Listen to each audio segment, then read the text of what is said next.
What is going on, YouTube? I'm your host, Julian, and on today's episode of JDHD, we are going to be talking about Killing is Easy, which is a Patrice O'Neal documentary which can be seen on the Comedy Central app or on Comedy Central reruns. I don't know, I don't have cable, so don't quote me on that. So, first off, I have a lot of criticisms about this documentary, but I'm not going to start off being a negative Nancy. I'm going to start off with just telling you right off the bat, it's a 5 out of 10. I would recommend, if you're a Patrice O'Neal fan, to definitely go watch it. Patrice O'Neal is the Biggie Smalls of comedy.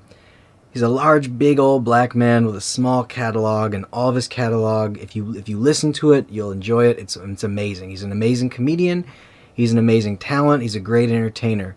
And don't take everything he says seriously. He's just fucking around. So right off the bat, let's just start with the positives. It was produced really well. It was produced by All Things Comedy with the help of Comedy Central. So originally this documentary was funded by a bunch of backers on a GoFundMe campaign, which was made by Von DiCarlo and Jason Steinberg, who was Patrice O'Neal's manager at the time of his passing. The documentary that we were promised, I'm glad didn't come to life, because it was going to be a reenactment with an NFL football player, and they were basically going to go to different time periods of Patrice's life and reenact certain things. Like they were going to go down to Brazil, they were going to go down or over to I think it was London.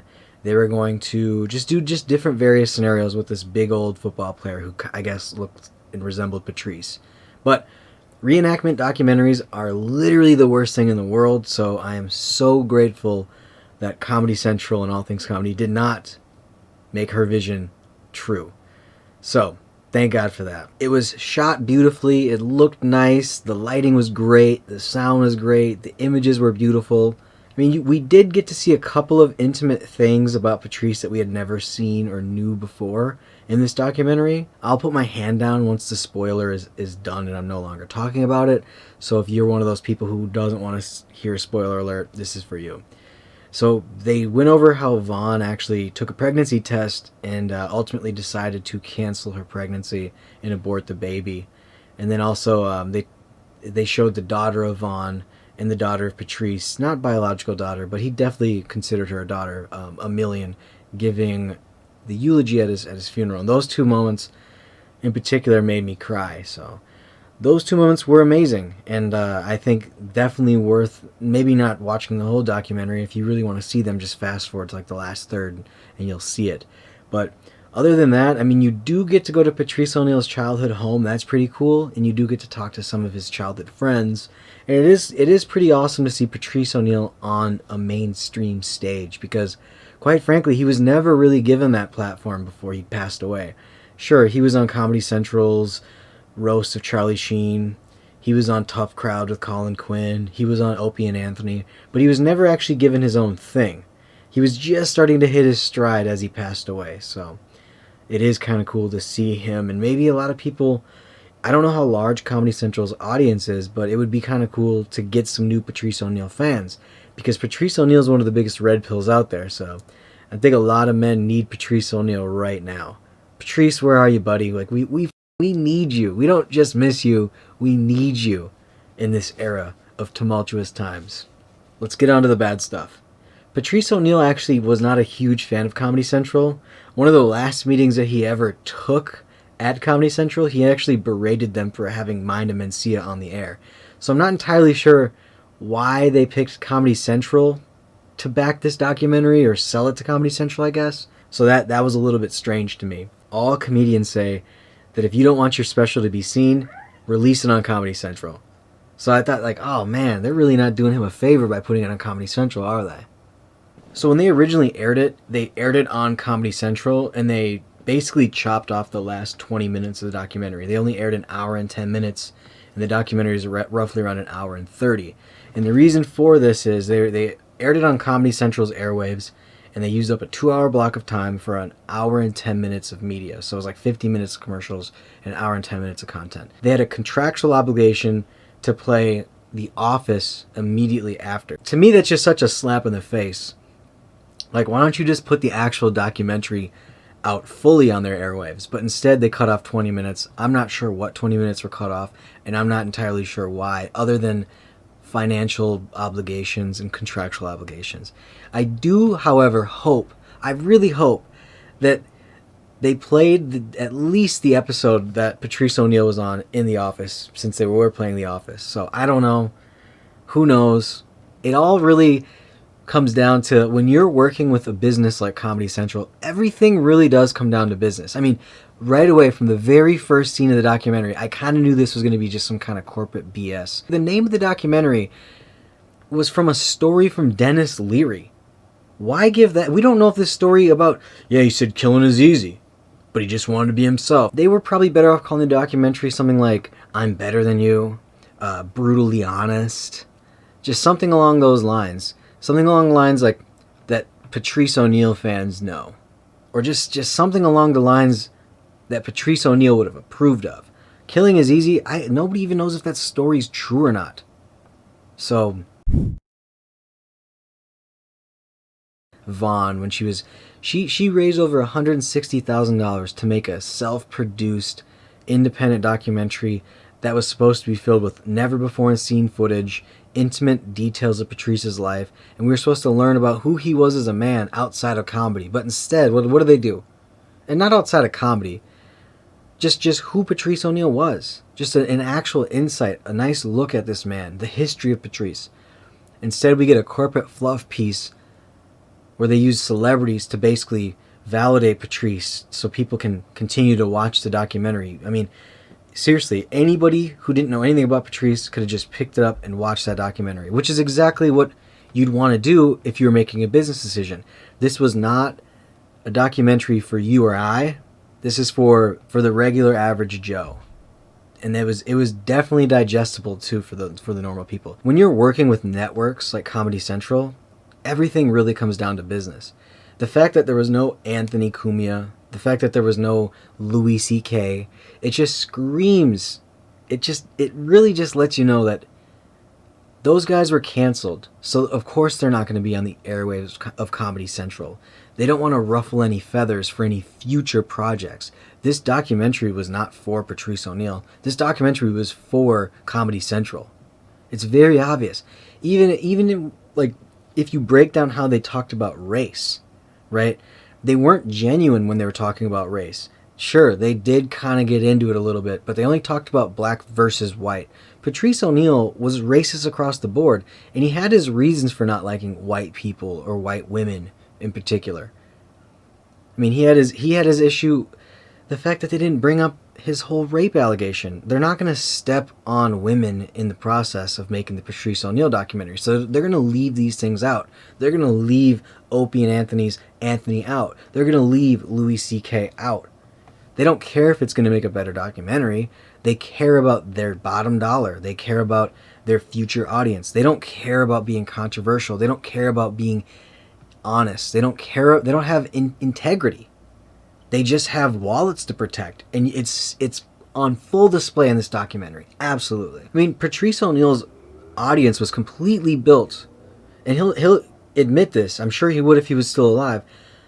That the success towards the end of his career was completely because of Opie and Anthony. All of his appearances on O&A, all the people coming out to actually support him.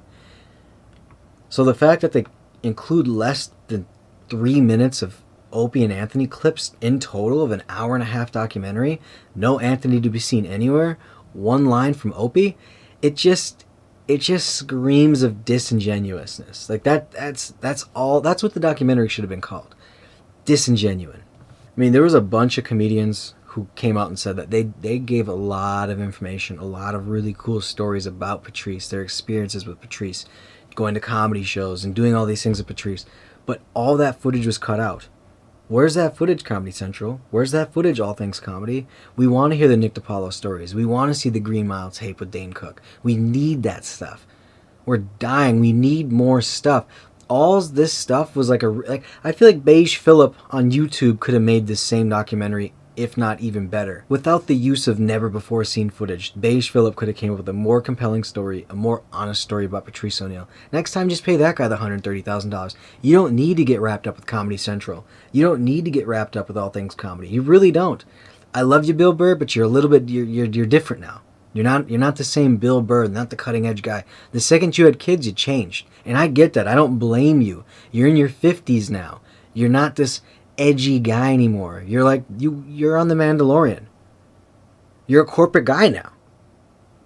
You're going to protect your own, I get that. It'd be nice if this documentary was actually funded by the people, for the people. I'd love to see a Patrice doc that was actually for the people, that loved Patrice. I just feel like the documentary was just an opportune time for them to keep playing on whatever. Like right now, everything is about race, race, race. Race, race, race. Race this, race that. The presidential race, the racist race. Everything is race, race, race, race. Race, race, race, race, race. Everything. And of course, they released this documentary during Black History Month. Why wouldn't they? When they talk about race, they don't actually talk about the honest portrayals of why Patrice felt the way he did. They didn't bring up the rape case. They didn't talk about his hate for Asians. They didn't talk about anything. They just talked about black versus white, and then that he was held at gunpoint, and that's why the way he is the way he is. That's not even true. Like if you really want to know who Patrice O'Neal was, go watch him on Unmasked with Ron Bennington. Go listen to the thousands of hours of Patrice O'Neal on Opie and Anthony. Go watch Tough Crowd. See him interact with white people. See him interact with other black people. See him interact with everybody. See him interact with Kevin Hart, for God's sake. I thought it was really disingenuous as well for them to only have one line from Dante Nero. They barely mentioned the Black Phillip show. If you would have blinked, you would have missed it, honestly. For me, the fact that Bonnie McFarlane had more lines than Rich Voss, that's another thing that just screams corporatism to me. Everything is very much about women nowadays. So, you know what we gotta do? We gotta include more women on this documentary. We gotta give them more screen time, equality. So you're gonna compromise genuine integrity for equality. That's immediately a sign of corporatism. I knew right away. I was like, oh my gosh, Bonnie, get off the screen. Just go. Get off the screen. And it's not Bonnie's fault. I'm sure that her interview is just as long as Rich Voss's. I'm sure that her interview is just as long as Nick DiPaolo's, just as long as Opie's. But when they made that final cut, it came down to the production company. How much time each person has. Who's going to carry the story to the next scene. What's going to happen. And quite frankly, I think it's just disrespectful the fact that they kept that much Bonnie McFarlane in. So I feel like the editor or whoever actually produced this, I don't know if it was All Things Comedy, I don't know if it was just Comedy Central, but whoever it was ultimately made the decision to include a lot more Bonnie than his actual friends, which to me, come on, dude, what is going on? Why? And you know why. I know why. It's just corporate BS. That's it. I just find it really curious of Comedy Central to use Patrice's blackness when he's not alive, but they wouldn't really mess with him when he was alive. And to me, that's just a huge red flag of like, that's why this documentary sucks. If they would have released this just maybe around the time of his death anniversary, or maybe around his birthday, maybe around any other time other than Black History Month, I wouldn't think this. But the fact that it was just race, race, race, whitey versus black, race, race, race. Oh, here's another woman you've never seen that probably wasn't friends with Patrice. It's just all corporate BS. And it just, that to me makes me really sad, because a lot of us fans gave over $160,000 to a GoFundMe campaign. And we were promised a certain type of documentary, that the rights to the documentary were eventually sold to Comedy Central, and this is the documentary that we get. So I'm a little bit let down in that regard. I wish we would have got to actually see a little bit more Patrice that we never saw before. But instead, you sold his rights to Comedy Central so they could use his blackness, when the entire time he was alive, they didn't want to use his likeness. So, you know, he even would go as far as saying that there was like casting calls where they would say like Patrice O'Neal type. You know, we want somebody who's like Patrice, but we don't want to actually f with Patrice. So like, I don't know why they would f with Comedy Central. But then again, who has integrity nowadays? Like, what is integrity? I don't even know. No one has it. Everyone just is the almighty dollar. Oh, the almighty dollar. I mean, look at even just the way Comedy Central, if you go to like their YouTube or their Instagram, you will see very obvious like that the only clips that they're playing are race-related clips. They don't care about the audience members. They have their agenda, and it's race. Their agenda was not, oh, let's show some intimate footage of Patrice that no one's seen before. Let's make a really compelling documentary for the fans of Patrice O'Neal. Oh, let's really give an insight of this guy's life. No. It was like, let's let's toe the line of the social fabric of society, and let's make sure to really just show a lot of women, and let's talk a lot about white versus black. That was their agenda, with a couple of Patrice O'Neal stories sprinkled in there. That's how it felt to me. And I'm saying this as a mixed guy. My dad is half black. I'm a quarter black. I'm literally a product of the civil rights movement. I don't exist unless the civil rights movement happens. So before you call me a racist, suck my fucking dick. Last couple of problems I had with the documentary is that the documentary, whoever animated it, those were seriously some of the worst animations next to the Chip Chipperson show that I've ever seen. I don't know who the heck that guy was, but they claim this one dude looks like Bill Burr. They claim one dude is Bobby Kelly. The guy who they claim is Patrice O'Neal looks nothing like Patrice O'Neal. So the animation is just flat out horrible, and it didn't add anything to the documentary. In fact, it was kind of distracting. Like, Bobby Kelly was sharing like a really cool story, then they cut to them in a car, and I'm just like, what is going on? Just let Bobby tell the story. You didn't need to pay an animator.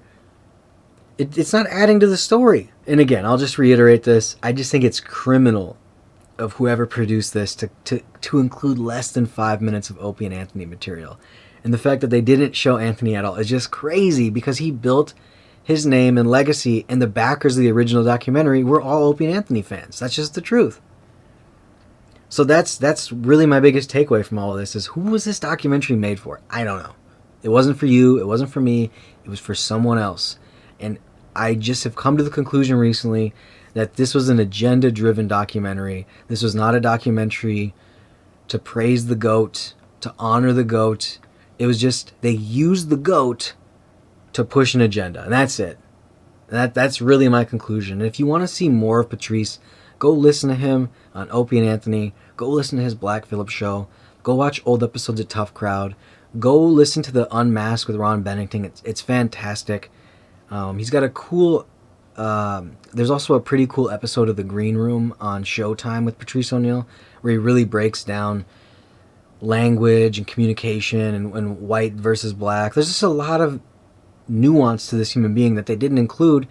And I know a lot of people might say, well, it's only an hour and a half, man. What do you expect out of them? Well, what do I expect? I don't know, maybe a 10-part documentary that everybody else seems to be able to make for nothing? Why couldn't they do that with Patrice? Why? Oh, because they had to capitalize and they wanted a one night only. Boom, we're going to premiere it in the middle of Black History Month just to really get the numbers going. Sickening. That being said, there was a couple of moments in the documentary where I did feel bad, and I did cry, and I did get emotional. So overall, 5 out of 10. Definitely watch it if you're a Patrice O'Neal fan. You could probably skip it if you don't know who the hell Patrice O'Neal is. So that being said, I've been Julian. This has been enough ranting and raving and giving you guys reviews. Let me know in the comments what you think. This has been another episode of JDHD. Love you guys. Thanks for the 1,300 subscribers. I don't know where the hell you guys came from.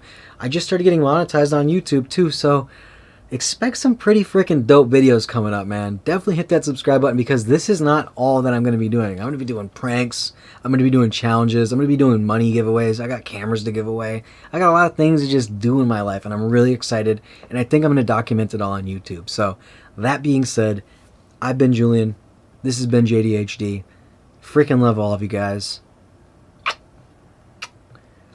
I gotta be honest with you, man. I've recorded this 3 times so far. 3 times. 2 times the camera, the SD card wasn't working the first time. The second time, the SD card filled up after 7 minutes. So hopefully, I haven't checked, but hopefully, it's still going. Alright. Goodbye. Rest in peace, Patrice. Freaking love you, man. You're a good dude. And you're the guy who gives me all my confidence. You are my internet father. You're the father I never had. So,